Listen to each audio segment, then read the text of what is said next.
प्यारे बच्चों और दोस्तों, एक बार फिर से आप लोगों के सामने रीजनिंग की बहुत ही इंपॉर्टेंट और शानदार वीडियो लेकर के हर बार की तरह इस वीडियो में भी हम लोग टॉप 20 क्वेश्चन को सॉल्व करने वाले हैं। ये जो आपके टॉप 20 क्वेश्चन है आपके SSC, railway, bank, police constable, B Ed, RPF और भी बहुत सारे जो गवर्नमेंट जॉब या फिर एंट्रेंस के एग्जाम होते हैं उनमें पूछे जाते हैं। दोस्तों, अगर आप रेलवे से रिलेटेड किसी भी एग्जाम की तैयारी करें, एनटीपीसी, आपका ग्रुप डी हो, जेई हो, आरपीएफ हो, अल्पटेक हो, या फिर दोस्तों एसएससी जीडी की तैयारी कर रहे हो, या सीटेट की तैयारी कर रहे हो, या फिर दोस्तों किसी भी एग्जाम की XYZ किसी भी एग्जाम की अगर तैयारी कर रहे हो, तो ये वीडियो आप लोगों के लिए बहुत ही इंपॉर्टेंट होने वाली है। क्योंकि आपकी रीजनिंग की रीजनिंग का जो सिलेबस होता है लगभग सबका सेम होता है, 99% सेम पाया जाता है। तो टेंशन नहीं लेने का, जिसकी भी तैयारी कर रहे हो आप लोगों के लिए बेस्ट होने वाली है ये वीडियो। तो चलिए पहले क्वेश्चन को देखते हैं क्या कह रहा है। दिए गए पैटर्न का ध्यानपूर्वक अध्ययन करें और उन संख्याओं का चयन करें जो इसमें प्रश्नवाचक चिन्ह के स्थान पर आएगी। प्रश्नवाचक चिन्ह इसमें कहाँ दिख रहा है? आप कहेंगे कि यहाँ पे दिख रहा है। तो हमें क्या करना है कि देखना ये है कि आखिर ये 20-18 कैसे आया, 25-24 कैसे आया। सेम लॉजिक लगा करके यहाँ पे हम लाएंगे। चलिए फटाफट देख लेते हैं, ठीक है। तो अब यहाँ पर देखिए,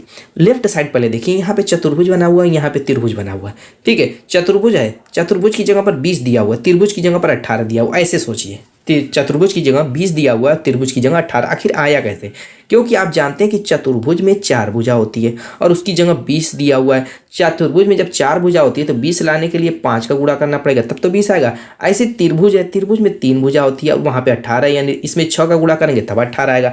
यानी कि पहले वाले में हमने क्या किया, 5 का गुणा किया, दूसरे वाले में 6 का गुणा किया। चलिए यही चीज़ इसमें करके देखते हैं। यहाँ पे पंचभुज था, ठीक है। पंचभुज में 5 भुजा होती है, ऊपर 5 का गुणा किया तो इसमें भी 5 का गुणा करेंगे, 25 आया। बिल्कुल सही है, हम एकदम सही जा रहे हैं। यहाँ पर देखिए, यहाँ पे चतुर्भुज है, 4 भुजा होती है और 6 का ऊपर गुणा किया तो इसमें भी 6 का गुणा करेंगे, 6 चौको 24। बिल्कुल परफेक्ट है, यानी कि हमारी लॉजिक एकदम सही है। देखिए इसमें क्या करते हैं कि जो लॉजिक पहले में अप्लाई करेंगे सेम इसमें भी, ऐसा नहीं कि अलग हो, नहीं सेम सेम चलेंगे।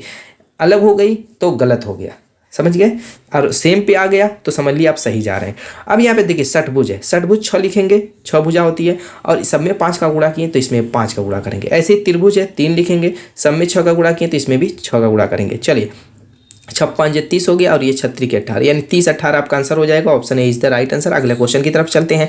अगला क्वेश्चन कह रहा है एक पासे की 3 अलग अलग स्थितियां दर्शाई गई हैं। मतलब ये जो आपके सामने 3 पासे देख रहे हैं, एक ही पासा है, उसको घुमा घुमा के दिखा रहा है एग्जामिनर कि देखिए ऐसे ये दिखाएंगे तो ऐसा दिखेगा, इस तरफ से घुमा के दिखाएंगे तो ऐसा दिखेगा, इस तरफ से घुमा के दिखाएंगे तो ऐसा दिखेगा। ऐसा नहीं कि 3 अलग अलग पासे, एक ही पासे के 3 प्रारूप हैं। कह रहा है त्रिभुज के विपरीत फलक पर आने वाले पैटर्न का चयन कीजिए। यहाँ पे त्रिभुज है, इसके विपरीत फलक पर पूछ रहा है कि कौन सा जो है इसमें से पैटर्न आएगा, ठीक है। तो हमें इसमें देखिए, जो संख्या और अंक वाला होता है, बिंदी वाला, उसका रूल अलग होता है, वो दूसरे तरीके से सॉल्व किया जाता है, ठीक है। रूल तो मान के चलिए लगभग सेम ही रहता है, कहीं कहीं थोड़ा सा डिफरेंस होता है। लेकिन उसमें क्या करते हैं, पहले चेक कर लेते हैं कि वो पासा कौन सा, सामान्य है कि मानक पासा है। लेकिन इसमें ये सब चेक करने की जरूरत नहीं पड़ती, क्योंकि इसमें कर ही नहीं पाएंगे, क्योंकि सामान्य पासा और मानक पासा का रूल ही एकदम अलग होता है, जो कि इस पर हम अप्लाई कर ही नहीं सकते चित्र वाले पे, वो सिर्फ संख्याओं वाले पे ही अप्लाई हो सकता है। इसको कैसे सॉल्व करेंगे, मेन मुद्दा ये है। असल जो सामने है उसकी बात कीजिए कि इसको सॉल्व कैसे किया जाएगा। देखिए त्रिभुज है, त्रिभुज के बगल में क्या है, सर्किल है और डायमंड है। त्रिभुज के बगल में क्या है, सर्किल और डायमंड। अब हमें ऐसा तीनों में से और एक और ऐसा पासा ढूंढना है जिसमें सर्किल और डायमंड कॉमन हो। सर्किल या डायमंड दोनों कॉमन हो या एक कोई कॉमन हो। तो यहाँ पर अगर देखें तो तीसरे वाले में सिर्फ सर्किल कॉमन है, लेकिन पहले वाले में देखें डायमंड और सर्किल दोनों कॉमन है। तो हम क्या करेंगे, पहले या दूसरे को ही लेंगे, तीसरे को मत लीजिए। क्यों ऐसा मैं कह रहा हूँ, इसमें थोड़ा सा टाइम एक्स्ट्रा लग जाएगी और इसको आप विदाउट पेन और पेपर सिर्फ देख करके ही आंसर बता देंगे, इस टाइप का अगर रहेगा तो। जिसके विपरीत पूछे उसको छोड़ करके अगर दोनों कॉमन है तो डायरेक्ट आप तीसरे को तीसरे से कह देंगे अपोजिट है, यानी त्रिभुज चतुर्भुज के विपरीत है। लेकिन अगर दोस्तों अगर एक कॉमन होता तब क्या करते, सपोज कीजिए दूसरे और तीसरे को लेना पड़ जाता। अगर ऐसा रहता तो क्या करते, उस कंडीशन में हम क्लॉकवाइज वाला रूल लगाते। यहाँ पर तो आपको डायरेक्टली पता चल गया कि त्रिभुज चतुर्भुज के विपरीत है, क्योंकि 2 कॉमन है। अब यहाँ पर अगर एक कॉमन रहता है तो हम क्या करते, देखिए मैं बता रहा हूँ। जो कॉमन है, जैसे सर्किल कॉमन है, वहीं से क्लॉकवाइज रूल लगा देते। क्लॉकवाइज जैसे सर्किल आ गया, उसके बाद त्रिभुज पे गए, फिर उसके बाद डायमंड पे गए, ठीक है ना।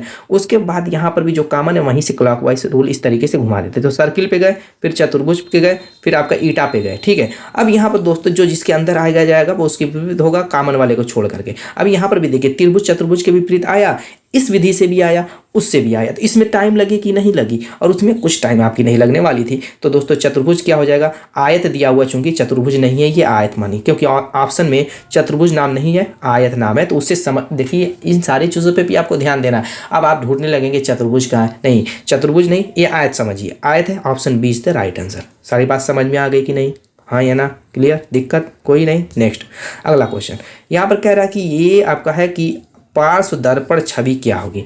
यानी कि ये कह रहा है कि जो एंड है, ठीक है, एंड है और ये कैप है, फिर उसके बाद स्टार टाइप है ये आपका, ठीक है, स्टार है और डॉलर है, ठीक, डॉलर है। तो कह रहा है इसको, इसको कह क्या रहा है दोस्तों, कह रहा है, देखिए एंड और डॉलर एक ही जैसा, चलिए कोई फर्क नहीं पड़ता। इसको कह रहा है कि पार्श्व दर्पण छवि, यानी इसका दर्पण प्रतिबिंब पूछ रहा है। पार्श्व मतलब इस तरीके से अगर आपका लंबवत दर्पण रख दिया जाए तो इसकी छवि कैसे बनेगी, इसका प्रतिबिंब कैसा बनेगा, ये पूछ रहा है। तो क्या है, देखिए दो तरीके से दर्पण रखा जाता है, एक तो इस तरीके से क्षैतिज रखा जाता है, एक ऊर्ध्वाधर ये वाला। तो यहाँ पे ये वाला पूछ रहा है, ऊर्ध्वाधर वाला, पार्श्व वाला। तो चलिए फटाफट आंसर इसका देते हैं। इसका रूल पहले समझ लेते हैं। देखिए रूल ये कहता है कि ये पूरा का पूरा, जैसे मान लीजिए कि यहाँ पे पहले देख लेते हैं थोड़ा सा हल्का सा, जैसे आर है ना कोई अक्षर, तो ये क्या होगा, लेफ्ट टू राइट ऐसे घूम जाएगा, इसका प्रतिबिंब ऐसा बनेगा, ठीक है, लेफ्ट टू राइट घूमेगा, ऊपर नीचे नहीं, लेफ्ट टू राइट घूमेगा। लेकिन ये एक अक्षर के लिए रूल काम करता है, ठीक है। यही अगर आप मान लीजिए कि 3 अक्षर हो जाए, जैसे टी डी हो जाए, टी डी आर हो जाए, तब क्या करेंगे, आप कहेंगे कि टी का ऐसे, आर का ऐसे, डी का ऐसे, टी का तो टी ऐसे पलटेगा, तो ये रह जाएगा, तो ये प्रतिबिंब बनेगा। मैं कहूँगा कि ये बिल्कुल गलत है। आप कहेंगे वो कैसे, तो दोस्तों ये पहले पूरा पलटेगा। अगर शब्द के रूप में ये कन्वर्ट हो जाए तो पहले पूरा शब्द पलट करके आरडीटी बनेगा। आरडीटी बनने के बाद फिर एक एक ये अपने आप में लेफ्ट टू राइट रोटेट करेंगे, जैसे ऐसे, ठीक है। अब ये परफेक्ट होगा। अब यही काम यहाँ पर करना है, ये पूरा पहले रोटेट कर जाएगा, यानी कि क्या हो जाएगा, इसमें डॉलर पहले आ जाएगा, डॉलर क्या हो जाएगा, पहले आ जाएगा, उसके बाद स्टार, उसके बाद कैप, उसके बाद आपका क्या हो जाएगा, एंड हो जाएगा, ठीक है। एंड आपका इस तरीके से बना लीजिएगा ढंग से, ठीक है, ऐसे हो जाएगा, ये आपका हो गया। अब अपने आप में ये लेफ्ट टू राइट ऐसे ऐसे घूमेंगे, अपने आप में लेफ्ट टू राइट घूमेंगे तो डॉलर आपका ऐसे बन जाएगा, स्टार तो ज्यों का त्यों ही रह जाएगा, कैप भी ज्यों का त्यों ही रह जाएगा, एंड घूमेगा तो ये आपका ऐसे करके बनेगा, थोड़ा सा ऐसे समझ लीजिए, ऐसे बनेगा। तो ये आपका जिसमें प्रतिबिंब दिख रहा होगा वो आपका आंसर हो जाएगा, जो कि ऑप्शन बी में दिख रहा है मुझको। तो ऑप्शन बी किस में है, ऑप्शन बी ए में है। तो इस पर भी ध्यान देना है कि ऑप्शन तरह तरह से घुमा करके देता है। आप सोचेंगे बी है, तो चलिए बी जो है आंसर शीट में टिक लगा देता हूँ तो गलत हो जाएगा, ठीक है। फिर आपको नीचे भी देखना है कि option A B C D के रूप में दिया हो तो उसमें बी कहाँ है, तो उसमें बी ए में है, तो ए पे टिक लगाएंगे। अगले क्वेश्चन की तरफ चलते हैं। यहाँ पर काउंटिंग फिगर से रिलेटेड क्वेश्चन है और इसमें पूछ रहा है पंचभुज की संख्या। पंचभुज, पंचभुज आप समझ रहे हैं ना, अभी देखा 5 भुजा वाला जो है क्वेश्चन किए थे। तो पंचभुज जिसमें 5 भुजा होती है, वो किसी रूप में, जरूरी नहीं एकदम आकृति ऐसी ही बने, किसी तरीके की आकृति बन सकती है। फॉर एग्जाम्पल जैसे मान लीजिए कि यहाँ पर देखिए इसमें पंचभुज पूछ रहा है, एक आपका ये परफेक्ट पंचभुज बन रहा है, ठीक है, ये आपका परफेक्ट पंचभुज बन गया, ठीक है, एक पंचभुज बना। चलिए दूसरे की तरफ चलते हैं। दूसरा पंचभुज बनाने के लिए हम क्या करेंगे, अगर यहाँ से लेते हैं, यहाँ से, ठीक है, ये आपका पंचभुज बन जाएगा, ठीक है। पंचभुज ये आपका बना, 1 भुजा, 2 भुजा, 3 भुजा, 4 भुजा, 5 भुजा, एक पंचभुज ये बन गया। दूसरा पंचभुज दूसरी तरफ से यही चीज़ ले लेते हैं, जैसे ये 1 भुजा, 2 भुजा, 3 भुजा, 4 भुजा, 5 भुजा। मुझको बस 3 ही पंचभुज दिख रहा है और उसके अलावा तो मुझको कोई पंचभुज नहीं दिख रहा। आपको दिख रहा है तो कमेंट जरूर कीजिएगा। मुझको तो 3 ही दिखा, तो option A is the right answer. Clear हो गई बात, बस काम खत्म। नेक्स्ट अगला क्वेश्चन क्या कह रहा है, त्रिभुज की संख्या पूछ रहा है। इसमें त्रिभुज की संख्या निकालने से पहले छोटी सी ट्रिक जानेंगे, बहुत सिंपल सी है, वायरल है, कोई दिक्कत नहीं होगी आपको समझने में। इस तरीके के अगर फिगर है इस तरीके का, तो इसमें नंबरिंग कर दीजिए 1 2 और दोनों नंबरों को जोड़ दीजिए, 1 + 2 = 3, बस हो गया जी आपका आंसर। इसी पे हमारी ये ट्रिक काम करेगी। आप कहेंगे कि वो कैसे, तो मैं बता रहा हूँ। देखिए ये आपका, देखिए ये आपका है, इसमें एक लाइन है, इसमें आपके 3 हो गए, सेम यहाँ पर इस साइड भी देखिए, इसमें आपके 3 हो गए, सेम आपके यहाँ पे देखिए, इसमें आपके 3 हो गए, सेम यहाँ पर आपको देखना है, ठीक है। यहाँ पर भी 3 हो गए, सेम आपको यहाँ पर भी देखना है, यहाँ पर भी 3 हो गए। चलिए 3 × 5 = 15, 15 त्रिभुज तो ऐसे ही हो गए, 15 त्रिभुज ऐसे हो गए हैं। और आपको देखिए मैं बता दूं, ये आपका बड़ा वाला त्रिभुज काउंट नहीं हुआ है, बड़ा वाला त्रिभुज काउंट नहीं है। 15 का मतलब 16 हो गए, 16 ये हो गए। अब देखिए ये आपका 1 17, 1 18, एक ऊपर वाला 19, एक इधर वाला 20, total 20। Option D is the right answer. Next अगला क्वेश्चन की तरफ। अगला क्वेश्चन क्या कह रहा है कि दिए गए प्रश्न चित्र, दिए गए उत्तर चित्रों में से किसी एक में सन्निहित है, वो उत्तर चित्र कौन सा है। यहाँ पर देखिए ये आपकी आकृति जो दिख रही है ना, वो किसी न किसी ABCD में से उसमें सन्निहित है, यानी उसको मिला करके बनाया गया, उसको मिला करके आकृति को पूरा किया गया इन चारों में से। तो अगर इस पे ध्यान देंगे, इस पे तो आपका ये अगर आप देखेंगे तो ये आपका नहीं बन रहा है, ये तो यहाँ तक गया लेकिन ये सर्किल टाइप कर्व टाइप घूम गया, ठीक है। अगर इसको देखें तो, इसको देखें तो नहीं, तो ये तो 1 हुआ, 2 हुआ, 3 हुआ, 3 हुआ, नीचे थोड़ा सा तिरछा आना चाहिए और ये सीधा हो गया है, यहीं पे इसने गलती कर दी तो ये आपका फेल हो गया। चलिए ठीक है, इसको देखते हैं। ये आपका हुआ, ये हुआ, ये हुआ, ये हुआ, ये तो मुझको ठीक लग रहा है। देखिए तो ये आपका हुआ, ये हुआ, ठीक है, ये हुआ। चलिए आगे भी देख लेते हैं। और कोई इस तरीके का बनता हुआ, इसमें इस फिगर में आपका देखिए दोस्तों, इस तरीके के फिगर में आपका कौन सा है, ए में तो ये मुझको ठीक लग रहा था। चलिए देख लेते हैं, ए में ही मुझको ये परफेक्ट लग रहा है ये वाला। ऐसा तो कोई किसी में नहीं दिख रहा, क्योंकि इसमें अगर आप बनाते हैं, इस मैन वाले में आदमी टाइप जो आकृति है, तो इसमें अगर आप देखते हैं तो ये आपकी आकृति ऐसे बन रही है, ठीक है। इसके अलावा उस टाइप की कोई परफेक्ट आकृति मुझको नहीं दिख रही है, मुझको नहीं दिख रही है। आपको दिख रही है तो कमेंट कीजिए। बाकी अगर आगे देखें तो ये आपकी तेरी वाली जिगजैग वाली आकृति यहाँ पे ऐसे दिख रही है, जो कि मुझको सही नहीं लग रही है। चलिए यहाँ तक गए, ठीक है, ये गए, ठीक है, ये गए, और ये आपका ठीक है। हाँ, ये आपका बिल्कुल मुझको परफेक्ट लगा। ये आपका देखिए, ये आपकी आकृति देखिए, ये आपकी है, ये आपकी आकृति बन रही है, इसमें बन रही है, कोई दिक्कत यहाँ पर। सबसे परफेक्ट आकृति आपकी यही है, यानी कि सी किस में है, डी में है। D is the right answer. इसके अलावा कमेंट कीजिएगा किसी में अगर आपको दूसरे में लगे तो। यहाँ पर अगर देखें तो यहाँ पर नहीं, ये नहीं है, यही आपकी परफेक्ट है। कमेंट करके बताइएगा कि आंसर सही है या गलत है। अगले क्वेश्चन की तरफ चलते हैं। हमारा अगला क्वेश्चन कह रहा है घड़ी में मिनट की सुई 1 घंटे में मिनट आगे बढ़ती है। क्या कह रहा है कि घड़ी में मिनट की सुई 1 घंटे में कितने आगे बढ़ जाती है। यानी कहने का मतलब ये कि जो घड़ी होती है, ठीक है, उसमें जो मिनट वाली सुई होती है, फॉर एग्जाम्पल मान लीजिए कि 1 बज रहा है, तो मिनट वाली सुई 12 पर होगी, घंटे वाली सुई 1 पर होगी, ऐसे होगा। तो कह रहा है कि जब ये घड़ी में मिनट की सुई 1 घंटे में, यानी 1 घंटा जब गुजरेगा तो ये मिनट वाली सुई क्या करेगी, पूरा 1 चक्कर मार देगी और फिर अपनी जगह पे आ जाएगी। लेकिन घंटे वाली सुई क्या होगी, 1 से 2 पर जाएगी, 1 से 2 पर। समझ रहे हैं, बात समझ में आ रही है। जैसे 1 बजा, अब जो है दोस्तों 1 घंटे में क्या होगा, मिनट वाली सुई पूरा 1 चक्कर मार करके फिर 12 पे आ जाएगी, और घंटे वाली सुई क्या होगी, आ करके 2 पे बैठ जाएगी। यानी कहने का मतलब है मिनट वाली सुई पूरा 1 चक्कर लगा रही है, पूरा 1 चक्कर लगाने का मतलब क्या हो गया, यानी कि वो 60 मिनट की दूरी तय कर रही है। मिनट वाली सुई 60 मिनट की दूरी तय कर रही है, और घंटे वाली सुई कितनी दूरी तय कर रही है, 1 बज रहा था 2 बजने लगा, यानी 1 से 2 पर आई है, 1 से 2 पर आई है, यानी केवल 5 मिनट की दूरी तय कर रही है। घंटे वाली आवर वाली सुई 5 मिनट की दूरी जितने समय में तय कर रही है, उतने ही समय में मिनट वाली सुई 60 मिनट की दूरी तय कर रही है। यानी कि मिनट वाली सुई घंटे वाली सुई से कितना आगे निकल जा रही है, आप कहेंगे कि 55 मिनट आगे निकल रही है। 55 मिनट आगे निकल रही है कि नहीं, ये 5 मिनट और ये 60 मिनट। तो घंटे वाली सुई से जब तुलना करेंगे तो मिनट वाली सुई कितना आगे निकल रही है, 55 मिनट। वही पूछ रहा था, घड़ी में मिनट की सुई 1 घंटे में कितने मिनट आगे बढ़ती है, कितने मिनट आगे बढ़ती है, 55 minute. Option A is the right answer. बहुत ही सिंपल सा क्वेश्चन था, वो आपके दिमाग में छप जाना चाहिए। ये इतना मतलब डीपली जानने की जरूरत भी नहीं थी, लेकिन इसलिए मैंने बता दिया ताकि आपको समझ में आ जाए, कहीं कन्फ्यूजन ना हो। क्लियर हो गई बात। नेक्स्ट देखते हैं अगला क्वेश्चन। यहाँ पर दोस्तों क्या सीटिंग अरेंजमेंट का क्वेश्चन है। कह रहे कि 6 दोस्त मानसी, मनीष, श्रेया, पंकज, सगुन और साक्षी एक वृत्ताकार मेज पर केंद्र की तरफ मुख करके बैठे हैं। केंद्र की तरफ मतलब इधर। जब केंद्र की तरफ 6 दोस्त बैठे हैं, ऐसे 2 3 4 5 6 दोस्त बैठे हैं, तो दोस्तों इनका सबसे जो है पहला काम होता है कि इनके दाएं बाएं को समझना। देखिए जहाँ से स्टार्ट करेंगे एकदम नीचे वाले हिस्से से, जिधर आपका दायां वहाँ पे बिंदी लगा देंगे। अब एक छोड़ एक सब पे बिंदी ऐसे लगाते जाएंगे, वो उनका दायां बन जाएगा। सारी कन्फ्यूज़न आपकी ख़त्म। जिधर बिंदी लगी है वो उनका दायां, जिधर बिंदी नहीं है वो उनका बायां। बस यही है। केंद्र की तरफ मुख है तो अगर यही केंद्र के विपरीत मुख रहेगा इधर, तो इसी का उल्टा हो जाएगा। बस यही आपको दिमाग में बैठाना है और कुछ नहीं है। दाएं बाएं का परफेक्ट रूल मैंने बता दिया। अब चलिए क्वेश्चन के अनुसार काम करते हैं। कह रहा है कि मानसी जो है मनीषा के बाईं ओर ठीक बगल में बैठी है। मानसी क्या कह रही है, मनीषा के बाईं ओर। मान लीजिए कि अगर यहाँ पे मनीषा है, ठीक है, इसके बाईं ओर, तो इसका बायां किधर होगा, जिधर बिंदी नहीं है, यानी इधर। कौन बैठी है, मानसी। कौन बैठी है, मानसी। इसके ठीक बगल में यानी पड़ोसी है। इन दोनों के बीच में एक भी बंदा या बंदी नहीं होनी चाहिए, एकदम बगल में इस तरीके से बैठी है। कौन, मानसी। चलिए हो गया। आगे कहते हैं साक्षी जो है सगुन और श्रेया के बीच में बैठी है।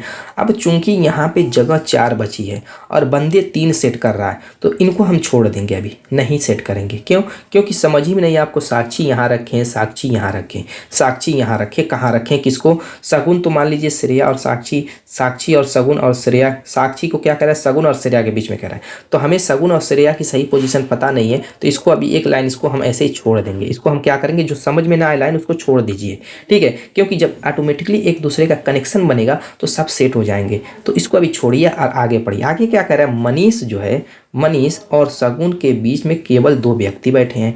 अब मनीष को मान लीजिए कि मैंने यहाँ पे रखा है, ठीक है।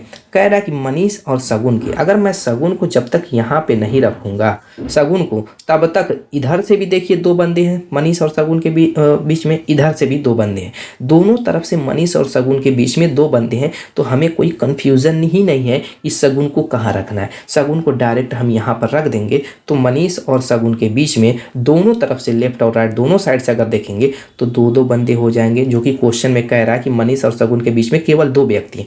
तो हमें कोई दिक्कत नहीं हुई यहाँ पे।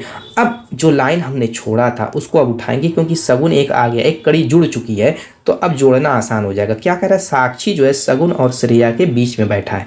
अब साक्षी जो है क्या कह रहा है, शगुन और श्रेया, शगुन यहाँ पर है, अब श्रेया को हम कहाँ पर रखेंगे, श्रेया तो यहाँ पर रख नहीं सकते, क्योंकि श्रेया को जब तक एक छोड़ नहीं रखेंगे तब तक हम साक्षी को उन दोनों के बीच में रख ही नहीं पाएंगे। तो हर हाल में हमें श्रेया को यहाँ पर ही रखना पड़ेगा, तब जा कर के जब यहाँ पर रखेंगे तभी साक्षी जो है शगुन और श्रेया के बीच में आ पाएगी। क्लियर हो गई बात, यहाँ से समझ में आ गया। अगर यहाँ पर देखते साक्षी को यहाँ पर रखते तो फिर श्रेया को कहाँ रखते, दिक्कत हो जाती। तो ऑटोमेटिकली सेट हो गया ना। मैंने क्या कहा, जब कड़ियाँ जुड़ेंगे ऑटोमेटिकली सब सेट हो जाएगा, कोई दिक्कत। इस सीटिंग अरेंजमेंट बहुत आसान होता है दोस्तों, कुछ नहीं होता। दायां बायां आपने समझ लिया, कुछ नहीं है बाकी। चलिए, एक बंदे की जगह छूटी है, जो छूटा उसको रख दीजिए, पंकज छूटा है, पंकज को यहाँ पर रख दीजिए। आगे क्या कर रहा है, मनीष के दाईं ओर ठीक बगल में कौन बैठा है या बैठी है, मनीष। मनीष कहाँ है दोस्तों, मनीष यहाँ पर है। मनीष के दाईं ओर, ठीक है, दाईं ओर ठीक बगल में श्रेया है। Option D is the right answer. Next, seating जो है सिलोजिज्म का क्वेश्चन। देखिए, इसमें कथन होता है, कथन को हम पढ़ेंगे और डायग्राम बनाएंगे। क्या कह रहा है, सभी फूल नीले हैं। सभी फूलों को क्या कह रहा है, जितने भी फूल हैं उनको कह रहा है कि नीले हैं। क्या है, ये आपका बीच में फूल है और सभी का सभी कह रहा है कि नीला है। क्या कह रहा है, नीला है, सभी फूल क्या है, नीला है। चलिए ठीक है, आगे कह रहा है कुछ नीले गेंद हैं। अब यहाँ पर कुछ नीले को क्या कह रहा है, गेंद में डाल रहा है, तो ये कुछ ही ले रहा है। कुछ लेगा तो कुछ हिस्सा लेंगे, पूरा लेगा तो पूरा, इस तरीके से सेट करेंगे। डायग्राम बनाने का तरीका मालूम है ना, बस वैसे ही बनाना है, कुछ नहीं करना। पूरा कहेगा तो जैसे सभी फूल को कह रहा है नीला है, तो मैंने नीले के अंदर फूल को डाल दिया। फिर कह रहा है कुछ नीले गेंद है, ये फूल का हिस्सा नहीं लेंगे, सिर्फ नीले में से कुछ हिस्सा लेंगे, क्योंकि सिर्फ नीले को कह रहा है, फूल को नहीं कह रहा है। कुछ नीला गेंद है तो कुछ नीले का गेंद का हिस्सा, कुछ नीले को गेंद के हिस्से में डाल करके इस तरीके से गेंद को बना देंगे। आगे कह रहा है कोई गेंद लाल नहीं है। आगे कह रहा है कोई भी गेंद लाल नहीं है, तो लाल को हम यहाँ पर रखेंगे, गेंद से इनका कोई अटैच नहीं रहेगा। क्लियर। अब चलिए चलते हैं निष्कर्ष की तरफ और मिलाते हैं इस डायग्राम से कौन सा निष्कर्ष सही है या कौन सा गलत है। पहला निष्कर्ष कह रहा है कोई फूल लाल नहीं है। क्या कह रहा है, कोई फूल लाल नहीं है। तो दोस्तों ये गलत है। क्यों, आप कहेंगे कि तो बिल्कुल सही कह रहा है, कहाँ फूल और लाल का मिलन हो रहा है। नहीं दोस्तों, यहाँ पे गलत काटेंगे, वजह उसकी होती है, मैं बता दूं। जब जो चीज़ कथन में कहेगा उस हिसाब से अगर होगा, यानी लगेगा 100% सही है तो ही सही होगा। क्योंकि कथन में ये चीज़ नहीं कहा है कि कोई फूल लाल नहीं है, भले ये कहा है कि कोई गेंद लाल नहीं है, और गेंद और फूल का कहीं मिलन नहीं हो रहा है। हो सकता है कि ये फूल सभी का सभी लाल हो सकता है कि कुछ फूल लाल हो, तो ऐसी कंडीशन बन सकती है, तो इसमें आपकी संभावना हो सकती है। तो वो चीज़ सही नहीं होगी जो कहेगा, जैसे इसमें आपके कथन में कहा नहीं कि फूल लाल नहीं है, लेकिन निष्कर्ष में क्या कह रहा है, कोई फूल लाल नहीं है, तो इसको आप गलत काट दीजिए। क्योंकि ये हो सकता है कि फूल लाल हो, क्योंकि कथन में ये चीज़ नहीं कहा कि वो तो सिर्फ ये कहा कि कोई गेंद लाल नहीं है, और यहाँ पर फूल और गेंद का मिलन नहीं हो रहा है, बल्कि गेंद और नीले का मिलन हो रहा है। अगर नीले और गेंद का मिलन हो रहा है तो वहाँ पर कुछ दूसरी कंडीशन बनेगी। बात समझ में आई कि नहीं दोस्तों। कथन में अगर वो चीज़ है तो निष्कर्ष में कुछ निकलेगा मामला, अगर नहीं है तो डायरेक्टली उसको हम गलत काट देंगे, जैसे मैंने ये काटा है। दूसरा कह रहा है कि सभी फूल गेंद है, दूसरा कह रहा है सभी फूल गेंद है, तो ये भी सरासर गलत है। सिर्फ नीला गेंद है तो वो भी थोड़ा सा, और यहाँ पे सभी फूल को गेंद बना रहा है, इसको भी आप गलत काट दीजिए। आगे कह रहा है कुछ गेंद नीले हैं।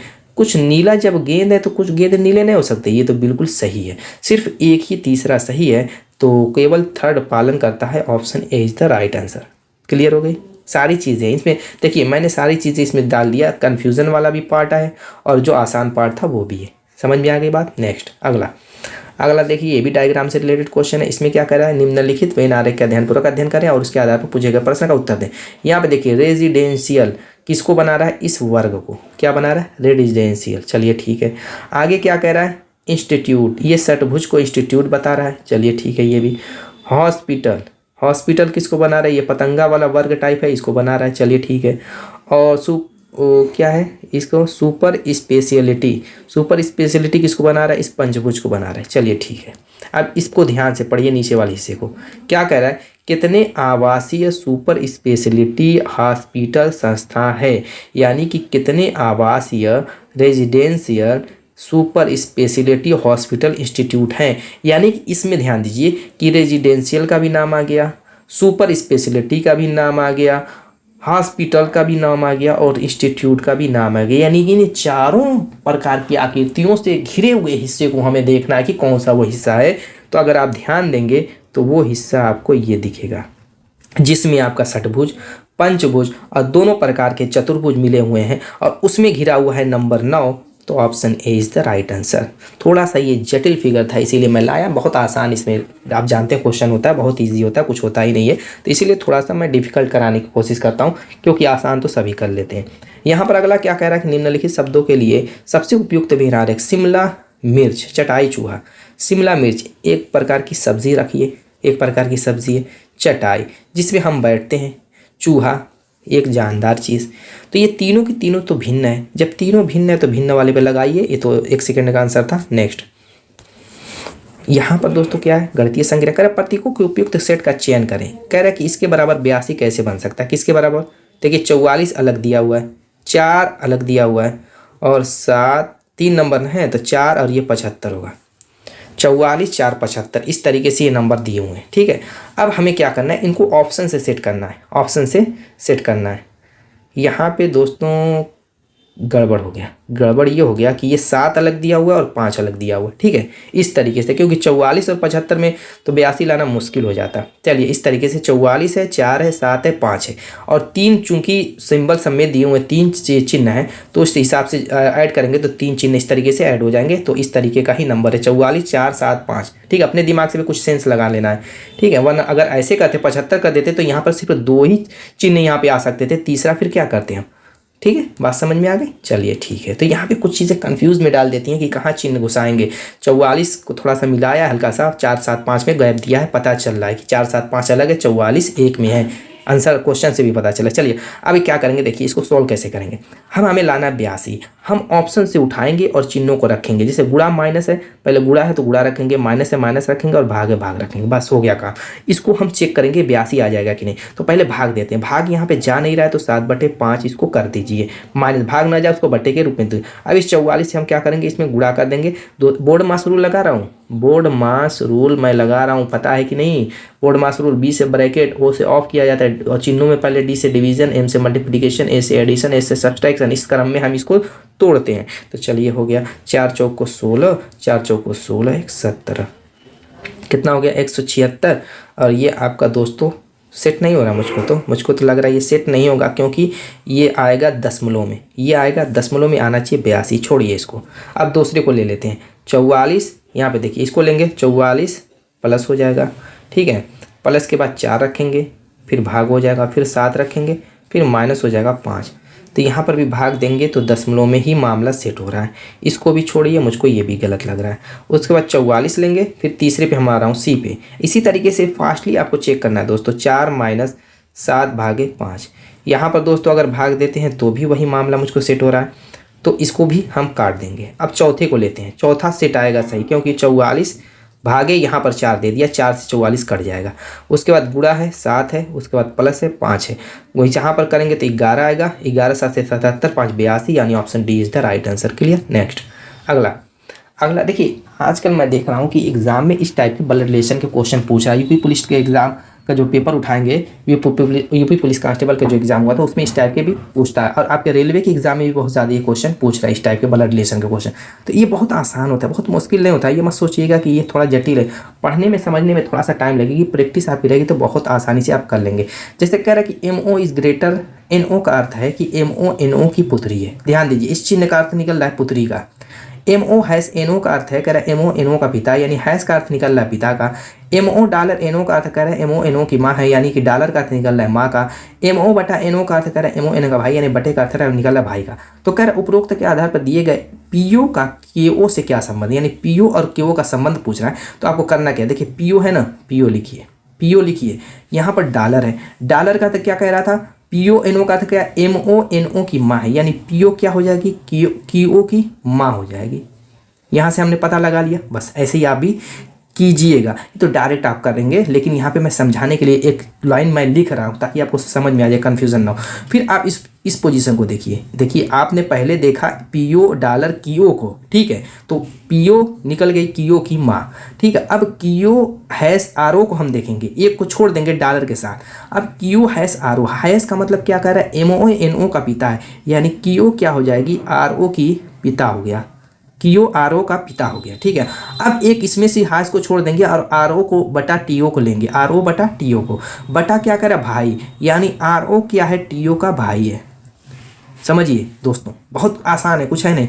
फिर TO और KO को ले लेंगे, और TO क्या कह रहा है KO के बारे में, TO ग्रेटर KO MONO की पुत्री है, यानी TO क्या है, KO की पुत्री है।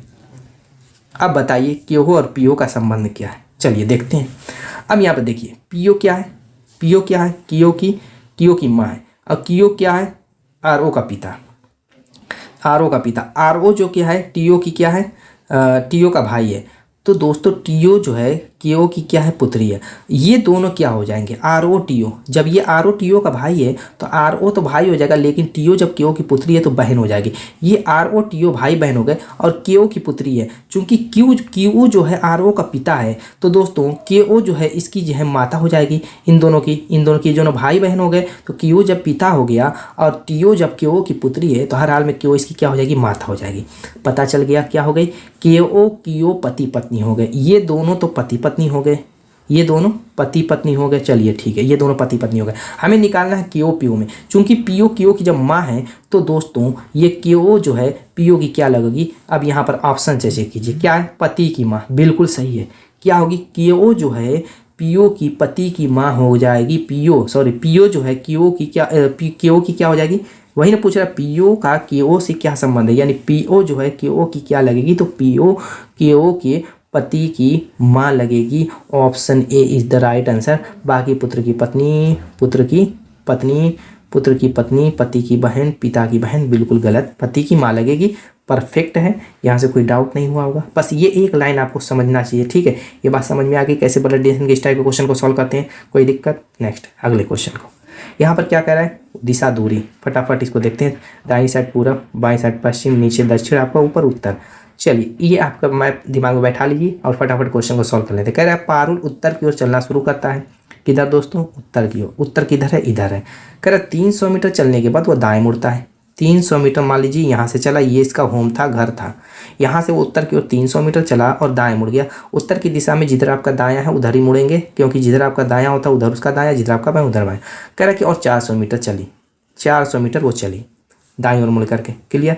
आगे कह रहा फिर वो दाईं ओर मुड़ी और 500 मीटर चली। अब देखिए ये दिशा पूरब है, पूरब दिशा में चलेंगे, दाईं ओर मुड़ेंगे, नीचे आएंगे और कह रहा है 500 मीटर आएंगे। इस तरीके से 500 मीटर चली। ये आपका मान लीजिए कि यहाँ से मैं थोड़ा सा तोड़ देता हूँ। अब ये दूरी आपकी कितनी होगी, 200 होगी, क्योंकि ये 300 थी। 300 200 के रूप में मैंने तोड़ दिया, यहाँ से डिवाइड कर दिया ये दूरी, ठीक है। नीचे 200 है, ऊपर 300 है। बात समझ में आ गई। पूरा 500 मीटर वो नीचे चलिए।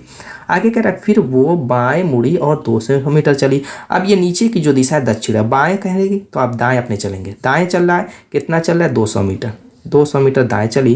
कह रहा है कि वो पुनः बाएं मुड़ी और 200 मीटर चली। अब इसके बाद ये पूरब दिशा में जाएंगे, तो अब किधर मुड़ रहा है, बाएं मुड़ने के लिए। बाएं मुड़ेंगे तो फिर ये ऊपर जाएंगे। फिर कह रहे हैं 200 मीटर चली। जब 200 मीटर चलेगी तो एकदम इसके सीधे में आ जाएगी, इसके 200 मीटर अब यहाँ पे रुकी हुई है। अब यहाँ से किधर जा रही है, कह रहे कि अंत में वो बाएं मुड़ी और 200 मीटर चली। अब ये उत्तर दिशा में है, ये डायरेक्शन इसका उत्तर दिशा की ओर था। अब पुनः एजुक से भी यहाँ से भी कह रहा है कि ये पुनः जो है बाएं ओर मुड़ रही है और 200 मीटर चल रही है। तो उत्तर दिशा में जिधर आपका दाएं उधर दाएं उसका बायां, जिधर आपका बायां उधर उसका भी बायां। तो बाएं मुड़ने के लिए कह रहा है बाएं मुड़िए और 200 मीटर इतना ही चलेंगे और इस पोजीशन पे आ जाएंगे। देखिए क्योंकि नीचे इतना ही 200 मीटर चला था, तो 200 मीटर ये बाएं मुड़ करके इतना चले। अब क्या कह रहा है कि पारुल अपने प्रारंभिक स्थान से किस दिशा में और कितनी दूर है। सभी मोड़ केवल 90 डिग्री का है। ये जितना भी हमने मोड़ मोड़ा ये सारे 90 डिग्री के हैं, तो इसमें कोई टेंशन नहीं, हमने 90 डिग्री का घुमाव लिया है। चलिए ठीक है।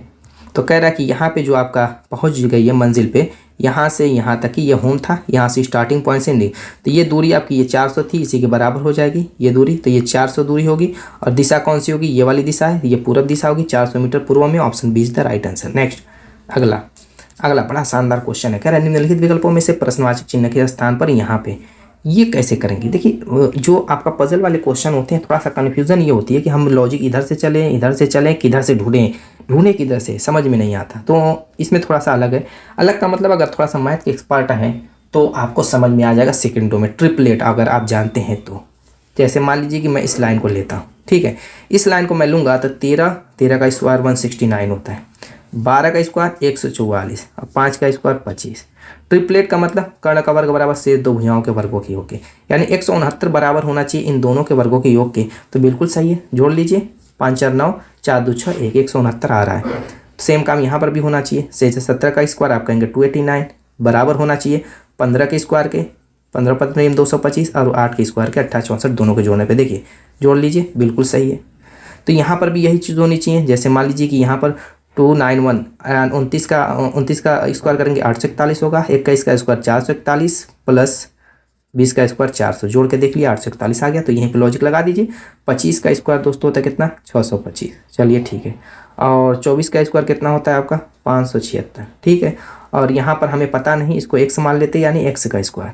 अब यहाँ पर हो जाएगा x का स्क्वायर बराबर 625 में से अगर 576 घटाते हैं तो कितना हो जाएगा आपका 24 25 49, ठीक है। तो x बराबर √49, वर्गमूल निकालेंगे 7, ये आपका answer option A is the right answer. Next अगला क्वेश्चन कह रहा है कि n14 m13 O15 L12 P16 K11। तो अगला स्टेप क्या आएगा, अगला पद क्या आएगा, हमें अगला पद निकालना है, नेक्स्ट पद। चलिए देखते हैं क्या आता है। यहाँ पे ध्यान दीजिए, अगर आपको ए टू जेड अगर नंबरिंग याद है 1 से लेकर 26 तक, A to Z 1 से 26 तक याद है, तो मैं जानता हूँ कि ये क्वेश्चन देख करके आपको आंसर का पता चल गया होगा। ये क्वेश्चन देख करके आपको आंसर का पता चल गया होगा। क्यों, कैसे, देखिए यहाँ पे n लिखा उसका नंबर होता है 14 लिख दिया, m लिखा उसका नंबर 13 लिख दिया, o लिखा 15 लिख दिया, n लिखा 12 लिख दिया, p 16 k 11, यानी वही अक्षर उसके बगल में उसके पोजीशन वाले नंबर। अब यहाँ पे किस तरीके से घटा है, जैसे n 14 था 15 16 बढ़ रहा है, यानी यहाँ पे 17 होगा तो q 17 हो जाएगा। और दूसरा देखिए m 13 l 12 यहाँ पे घट रहा है 11 हो रहा है, यानी 10 होगा, यानी j 10 हो जाएगा। बस हो गया, q 17 j 10, option A is the right answer. मैंने क्या कहा दोस्तों, आपका सेकेंडों में सिर्फ देख करके ही आंसर आ जाएगा, कुछ करना नहीं पड़ेगा। नेक्स्ट अगला सीरीज का क्वेश्चन, सीरीज पैटर्न को समझिए। 6 से 7 कैसे बना, आप कहेंगे +1 हुआ। 7 से 21 बना, कैसे बना, आप कहेंगे कि 7 में जोड़ेंगे तो 14 जोड़ना पड़ेगा +14। चलिए ठीक है, करके देखते हैं। 21 में क्या जोड़ेंगे 22 होगा +1, फिर 22 में क्या जोड़ेंगे 44 जोड़ेंगे तब ना होगा। तो ये तो मामला सेट नहीं हो रहा है, चलिए कुछ और सोचते हैं। चलिए एक हमने जोड़ा, बात सही है। फिर 7 से 21 बनाने के लिए मैं गुणा 3 कर देता हूँ। 21 से 22 +1, 22 से 66 गुणा 3, 66 के बाद +1 करना पड़ेगा, क्योंकि +1 गुणे 3 +1 गुणे 3 तो +1 होगा। +1 करेंगे 66 में तो 167 हो जाएगा। अब 67 में गुणा 3 करेंगे तो क्या 201 आ रहा है, चेक कर लीजिए। 7 3 1 6 3 18 2 20 बिल्कुल सही है, यानी कि 67 आपका आंसर हो जाएगा। नेक्स्ट ये आप लोगों के लिए कह रहा है बी का संबंध जैसे 8 से, सी का संबंध यहाँ पे किससे होगा, आप लोगों के लिए कमेंट कीजिए, देखता हूँ कमेंट कर पाते कि बहुत आसान है। वो नंबरिंग जो आपकी होती है A to Z उसी पे फोकस करके इसका आंसर बनाना है 1 से 26 तक। बी की पोजीशन आप जानते हैं क्या होती है, वो कैसे उसकी जगह पे आ गया और सी की जगह पे क्या आएगा, कमेंट जरूर कीजिएगा ताकि मुझको पता चले दोस्तों कुछ पल्ले पड़ रहा है कि नहीं। नेक्स्ट अगला करें उस विकल्प का चयन करें जिसका संबंध 5वीं संख्या से वही है संबंध है जो चौथी संख्या का तीसरी से, दूसरी संख्या का पहली संख्या से। तो यानी कि 6 से 34 का संबंध जैसे, 8 से 62 का संबंध जैसे, 9 से यहाँ पर किसका होगा। ये भी कुछ आसानी है, मुश्किल मुझको नहीं लग रहा है, क्योंकि 6 से 34 आप कैसे बना सकते हैं। देखिए आप कहेंगे कि 6 का स्क्वायर करेंगे तो 36 आएगा और इसमें से 2 घटाएंगे तभी 34 आपका बनेगा। मैं कहूँगा बिल्कुल सही है। 8 उठा लेते हैं, 8 का स्क्वायर करेंगे 64 आएगा, 64 में से 2 घटाएंगे तो कितना आ जाएगा आपका 62 आएगा, 62 है बिल्कुल सही। 9 का स्क्वायर करेंगे 81 में से 2 घटाया 79, आपका आंसर ऑप्शन ए। नेक्स्ट ये क्या करें, उस विकल्प का चयन करें जिसका तीसरे शब्द के साथ वही संबंध है जो दूसरे शब्द का पहले से, यानी बटुए का संबंध जैसे रुपये से पेन ड्राइव का संबंध किससे होगा। बटुआ में क्या रखा जाता है, रुपया, तो पेन ड्राइव में क्या रखा जाता है आप तो जानते ही हैं, कंप्यूटर होगा ही आपके पास, लैपटॉप होगा, नहीं है तब भी आप पेन ड्राइव जानते ही हैं क्या चीज़ होती है, स्टोर करने के लिए। क्या स्टोर करने के लिए, डाटा स्टोर करने के लिए। Option C is the right answer. तो दोस्तों उम्मीद है कि वीडियो पसंद आ गई, मिलेंगे इस शानदार हमारे पार्टी की तरफ नेक्स्ट वीडियो में।